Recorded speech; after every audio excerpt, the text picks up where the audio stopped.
Imagine a product so universal that 94% of the world's population instantly recognizes its logo.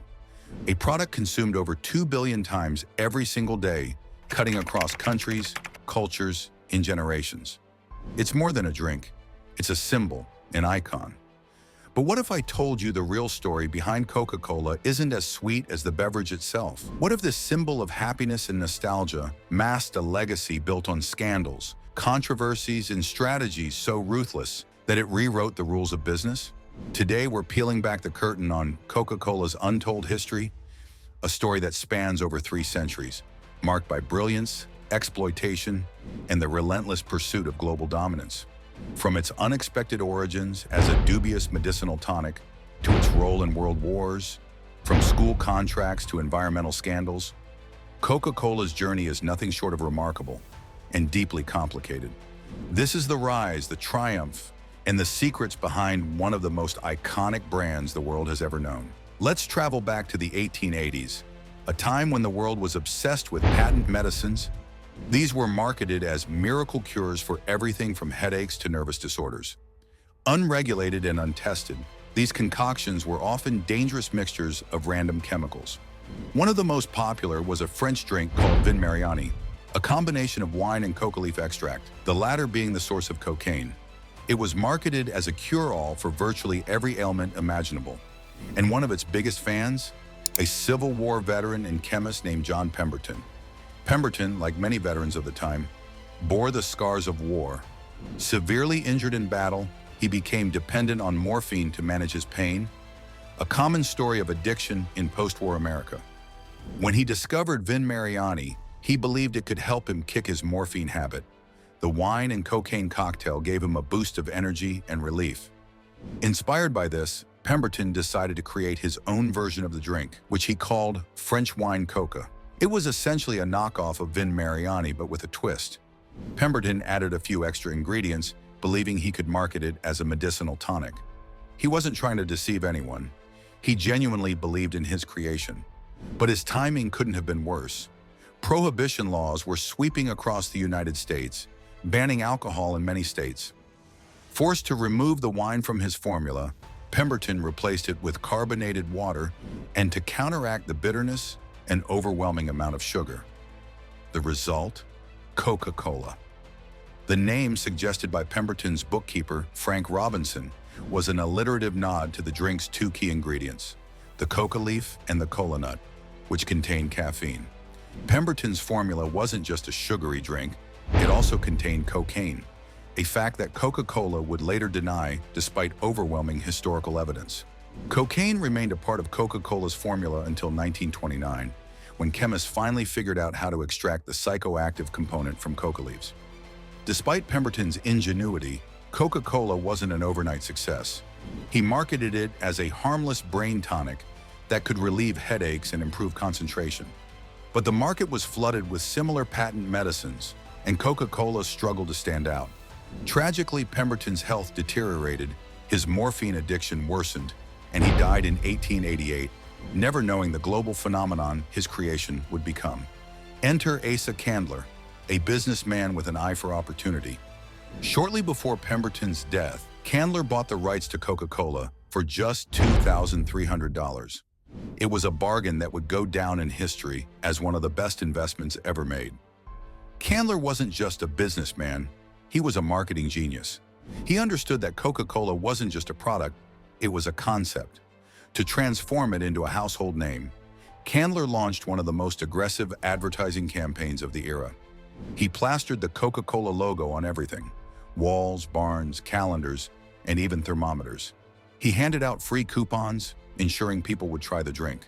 And he positioned Coca-Cola not as a medicine, but as a refreshing beverage for everyone. One of Candler's boldest moves was his deal with soda fountains. Coca-Cola would sell syrup to the fountains, which would then mix it with carbonated water and serve it to customers. This minimized production costs and helped Coca-Cola expand rapidly. But the real game changer came in 1899 when 2 lawyers approached Candler with an idea to bottle Coca-Cola. At the time, soda was almost exclusively sold at fountains, and bottling seemed risky and expensive. The lawyers, however, were willing to take on all the costs and risks themselves. Candler, seeing no downside, granted them the bottling rights for just $1. This decision was monumental. Bottled Coca Cola allowed the drink to reach rural areas and consumers who didn't have access to soda fountains. Sales soared, and Coca Cola began its march toward global domination. However, Candler's lack of foresight in the bottling contract led to decades of legal battles. The contract didn't account for inflation or rising production costs, locking Coca Cola into a fixed price for the syrup. The company spent millions over the years buying back these bottling rights. Candler's relentless marketing efforts paid off. Coca Cola became synonymous with happiness, relaxation, and togetherness. The company used celebrities and athletes to endorse the drink, reinforcing its wholesome image. They even tied Coca Cola to Santa Claus, cementing its association with Christmas cheer. World War II marked a pivotal moment for Coca Cola. When sugar rationing was announced, Coca Cola argued that its product was essential for the war effort, claiming it boosted soldier morale. Astonishingly, the U.S. government agreed, granting Coca Cola an exemption from sugar rationing. The company also received government funding to set up bottling plants overseas, ostensibly to provide soldiers with a taste of home. This strategy was a masterstroke. Soldiers shared Coca Cola with locals in the countries they were stationed in, introducing the drink to new markets. By the end of the war, Coca Cola had established itself as a global brand. Today, it's sold in nearly every country in the world, with the notable exceptions of Cuba and North Korea. However, Coca Cola's actions during the war weren't entirely patriotic.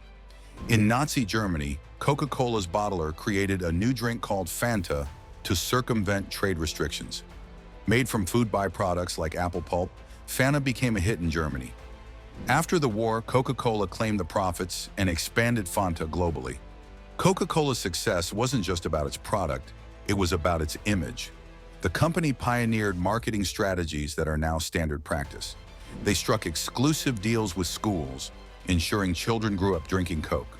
They used product placement in films and created collector's items that appealed to young consumers. And they spent billions sponsoring athletes and events to associate their brand with health and vitality. But behind this wholesome image lies a darker reality. Coca-Cola has faced accusations of environmental damage, labor exploitation, and health risks. In India, Coca-Cola was accused of depleting groundwater and polluting local resources. In Mexico, the company was alleged to have exploited water resources in drought-stricken areas. The health impact of Coca-Cola has also come under scrutiny. Studies have linked sugary drinks to obesity, diabetes, and other health issues. Despite this, Coca-Cola has lobbied aggressively against sugar taxes and funded research to downplay the risks of sugary drinks. One of Coca-Cola's biggest blunders came in the 1980s with the introduction of New Coke. In response to the Pepsi challenge, a marketing campaign showing people preferred Pepsi in blind taste tests, Coca-Cola decided to change its formula. The result was a disaster. Fans were outraged, and Coca-Cola was inundated with complaints. The company quickly reintroduced the original formula as Coca-Cola Classic. Ironically, the fiasco boosted sales by reminding people how much they loved the original Coke. Today, Coca-Cola remains one of the most recognized brands in the world, but its history is a complex mix of innovation, controversy, and unparalleled marketing. Behind the glossy ads and iconic logo lies a story of ambition, mistakes, and a relentless drive for global dominance. Coca-Cola doesn't just sell soda, it sells an idea, a feeling, a memory. And in doing so, it has created a legacy that transcends taste. But as we've seen, that legacy comes at a cost that's often hidden behind the brand's polished image. So the next time you crack open a can of Coca-Cola, remember, you're not just drinking a soda, you're drinking history, a history as effervescent and complex as the bubbles in the drink itself.